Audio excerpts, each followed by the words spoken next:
loves, it's your girl Adorn Jamani here. Thank you guys so much for tuning into this week's video. And if you guys are new here, this is a safe place where we can heal and become our better selves together.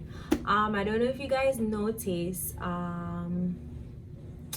the audio is kind of not as crisp as it should be because I was experiencing some technical difficulties with my mic, and we're not playing that. We are going to get into this juiciness, where this is episode 2 of Affairs of the Heart.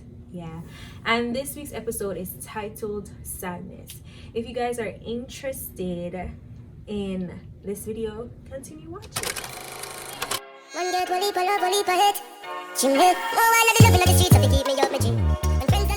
As you guys know, this is episode 2 of Affairs of the Heart, and we're just going to go down into the nitty-gritty, right? We're going to be vulnerable with each other. As you guys can see, I'm in a pretty chilled outfit. I'm pretty chilled because I wanted to feel comfortable. Wanted us to feel comfortable, like, yeah. So this week's podcast is titled Sadness.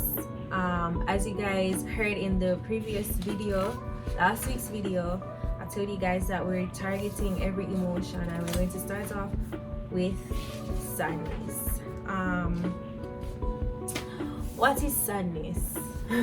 Why am I saying what is sadness? Of course we know what is sadness. Okay, sadness.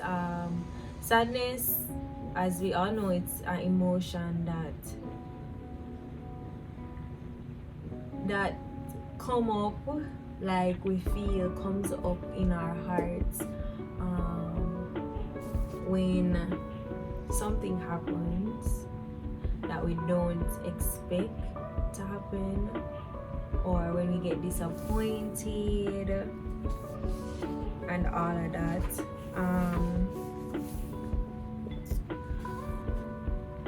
Many times I feel like sadness and depression is kind of like sadness and depression kind of get mixed up sometimes, because sadness that emotion, it's not prolonged. However, when sadness is prolonged, it's called depression. And I want to talk about that. I want to dig deep in that, because I personally have struggled with that particular emotion prolonged, and I really want to talk about that. Yeah, so sadness. I was on the socials and I saw this poem,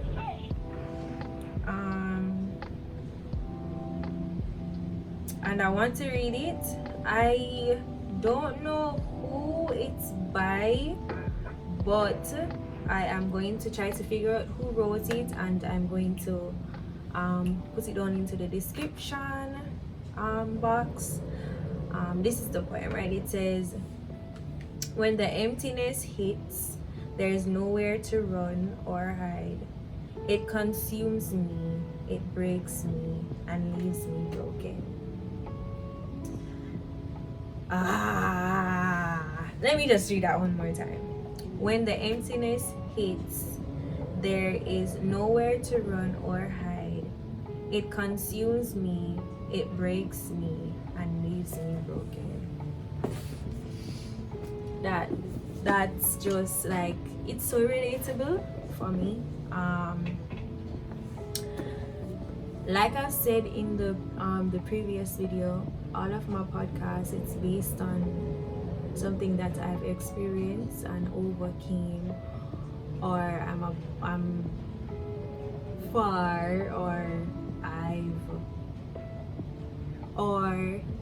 it's something that has no control over me anymore. And sadness is one of those things. Depression is one of those things. Last week I was talking to you guys about David and Saul, and David at one point in his life, he was very, very sad. He felt abandoned. If you guys want to know the exact scripture that I'm talking about, it's in Psalms 13. David wrote, as you guys know, David wrote the book of Psalms. In Psalms 13, he wrote some words, crying out to God, saying, asking God, where, he's like saying, God, where are you? And I'm pretty sure that many of us, including myself, I said many of us, sometimes we're questioning God, where is he?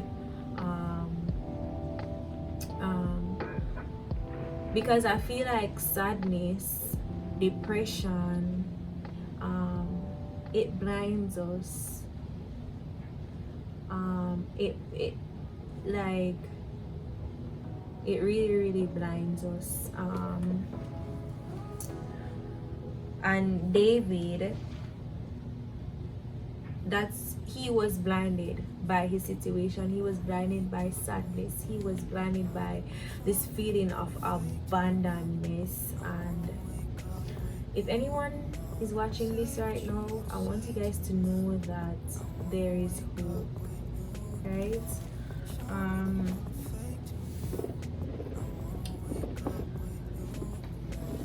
As you guys know, let's talk about David. What I really want to do is to try to relate, try to connect how David felt and try to connect it with present times and how I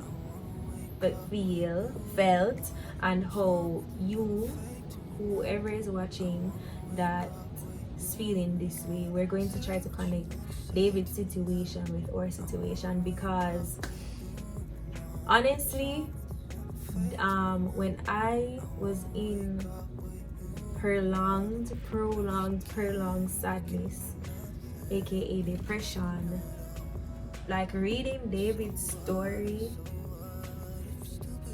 it was what helped me. So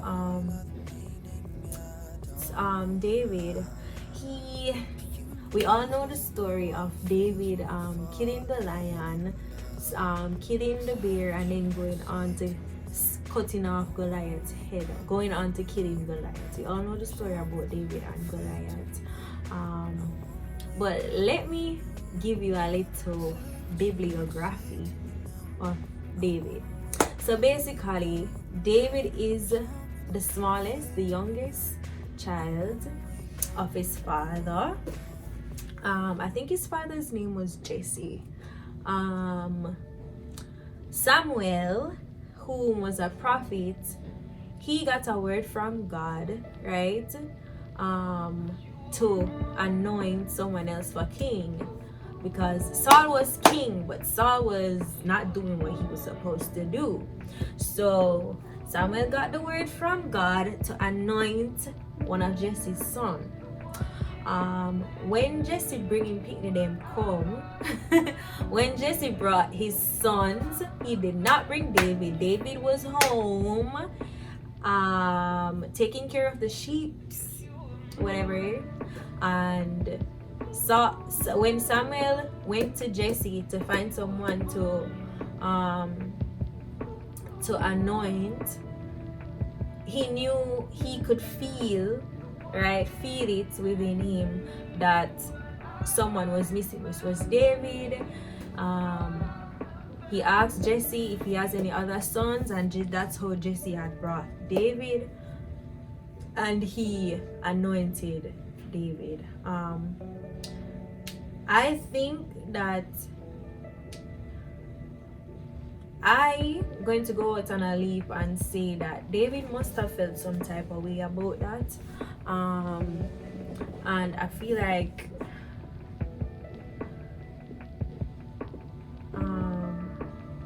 we can use that to represent abandonment. His father didn't see him as worthy to receive kingship, to be anointed as king, because if he had saw him as worthy to receive that kingship, if he had saw him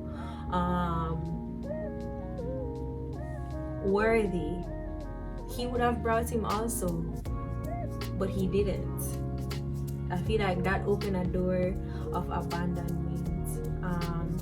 Let's fast forward into when David slew Goliath. He was underestimated, right? Because he went into the camp and he was like, listen, I'ma do this because everybody else, all the soldiers, they were like afraid, and little bit David, he wasn't afraid, and he went and he killed Goliath. And Saul gave him money. He moved into, I think he moved into where Saul was living. I think he became head of the army too, and him and Saul basically was besties, or I would say him and Saul became like brothers. And then jealousy came into the relationship, and Saul wanted to kill David because he feared that David was going to take his position, right? So someone who he had looked up to, based on my understanding and based on what I have read, I think I could go out on the edge or on the verge of saying that Saul, David must have looked up to Saul. He must have respected Saul. He must have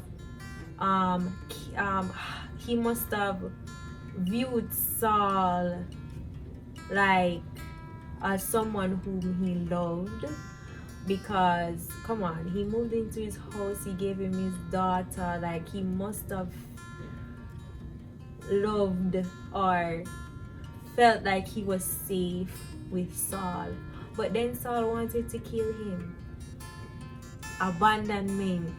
He basically that abandonment came in, right? That spirit, not abandonment, rejection. I think abandonment and rejection goes hand in hand. I think abandonment and rejection goes in hand, and that messed with David, and that's how he wrote Psalms 13, because he was running from Saul all over the place, and then he felt abandonment and sadness was so overwhelming, it blinded David, and he thought that he was alone, and he was just crying out to God, why have you abandoned me? And I say all of that to say this, that depression, that the feeling of sadness, prolonged sadness, leads into depression. And I just want to tell somebody right now, if you're feeling sad and you feel like it's stretching out and it's now turns into depression, there is hope. I'm going to close this book and I'm going to just talk to you guys without any script. I struggle with prolonged sadness. Sometimes I'm completely fine, and it just come up, and I feel like it also turns into anxiety, where when it feels like I'm not in control of like myself or of a situation that I'm in, I become anxious and I just break, completely shut down, completely break down.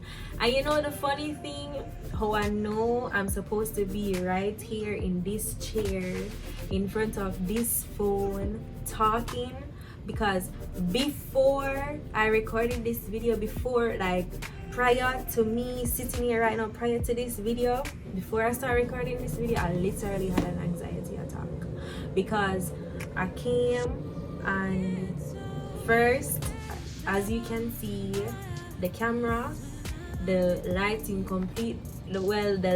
on the camera completely changed, and I'm here trying to fix it and it's just not working out.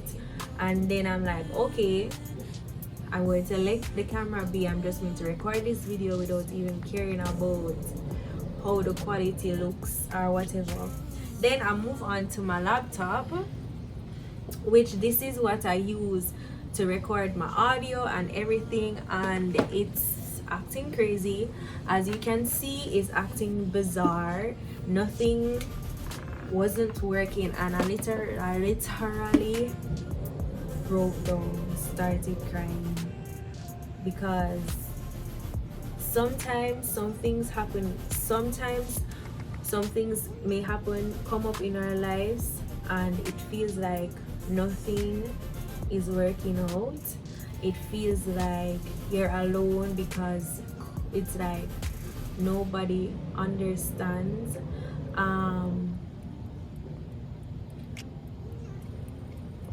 But you just have to hold on, right? I turned on this camera, I sit on this chair, I wrote exactly what I wanted to say. I have a whole podcast written down to talk to you guys about, and I'm completely straying away, because I feel like somebody needs to hear this. So I'm going to be obedient. Whatever you're going through, whatever is happening in your life right now, and you feel like you've lost control, remember that God is in control of your life. I want to say this. We are imperfect, right? You guys know that this world, or the world, right, has to be balanced. Why you have good, why you have evil, why you have black, why you have white, day, night, right? We're imperfect beings. God is perfect, right? We don't know what's best, right? He knows what's best. So whenever you're feeling like you're not in control of your situation anymore, that's good, because I feel like sometimes disappointments have to happen for us to take a step back and to sit down and to realize that God is in control, and we need to sit down and allow him to do whatever he's doing in our lives. And come to think of it, I'm not really straying from what this video is intending to talk about. Sadness comes with disappointment, right? Disappointment comes from when something is not going your way or how you intended it in your head. For example, if somebody hurt you, it's because you're not expecting for it to, right? if you go somewhere and you plan something and it don't work out and you become sad, it's because it don't work out how you plan it, right? And that's how that sadness come in. Anxiety, as someone who goes through anxiety is when you feel like you don't have control over something, like you feel like you have lost control, and fear comes in, which is going to be next week's podcast topic. We're going to talk about fear, so stay tuned for that. That's when fear comes in, when we feel like we don't have control over a situation, or when something that we didn't expect from someone happens, right? We were hit off guard, right? For example, if you know that someone is an asset, I'm not going to say the word an asset, I'm going to say an asset. If you know that someone is an asset, you're not expecting them to be good, you're not expecting them to treat you good, because you know that who they are. However, if someone is super nice and caring, or they show you their good side, when they do something to hurt you, it's going to hurt you, right? It's going to cause you to feel sad, it's going to cause you to feel disappointed, because you're not expecting that from them, so it hits you off guard, right? You weren't able to control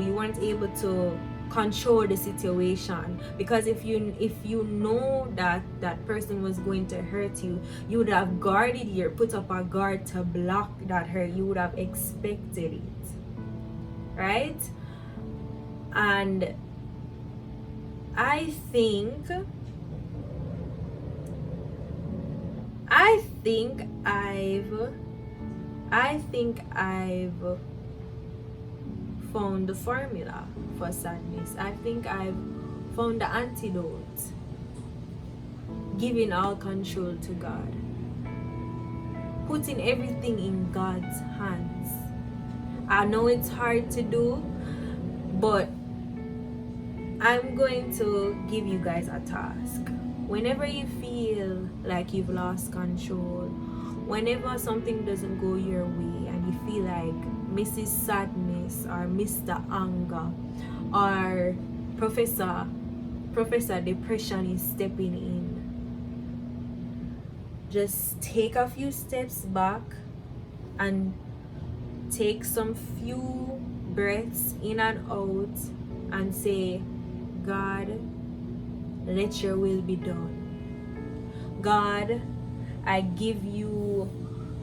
God, you take the wheel. Jesus, take the wheel. Because I know it might feel like nobody has your back. I know it might feel like you're alone, but you're not alone. He's got you, right? Yeah, I really hope that this week's podcast touched someone, because I was completely steered into a different direction. I wrote notes. Let me show you my notes. I wrote notes. Well prepared for come talk to no. I wrote notes, well prepared to come talk to no, and it completely going to a different direction. But the message ended up to be the same, and it literally just proved what this podcast was or is supposed to be all about: sadness.